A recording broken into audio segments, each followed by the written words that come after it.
In 2015, Marx and Einhauser wrote, and I paraphrase, "To materialize the living experience, one must study reward.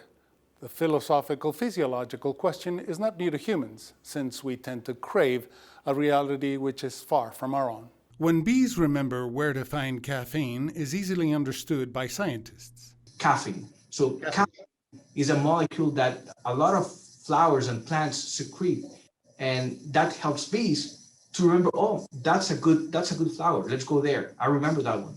We use caffeine, because we like it and we learn better. And who evolved at that point? The plant learned how to secrete caffeine, or we learned how to use caffeine.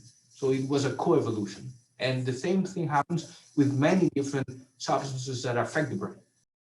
DMT has been called the spirit molecule. In a study involving scientists, the overall reaction was specific to the ability of the participants to see things otherwise not available without the chemical. A particular substance or a particular behavior hijacks the reward centers in the brain, and then it makes it very difficult for the person to stop, because the reward centers, there's a biological process, a neuroadaptation that happened, that now the brain is similar to the bees. The brain is only looking for chocolate. The search for such psychedelic reward, however, is not popular in the social arena. Dimethyltryptamine is a Schedule I illegal substance. The Drug Enforcement Administration makes it a point to counter it. For example, Operation Engage.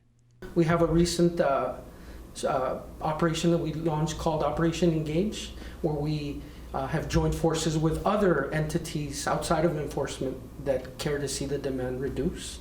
So we're partnering with a community, with faith-based organizations, with addiction coalitions, with elected officials, with hospitals, every entity that cares to reduce the demand for drugs.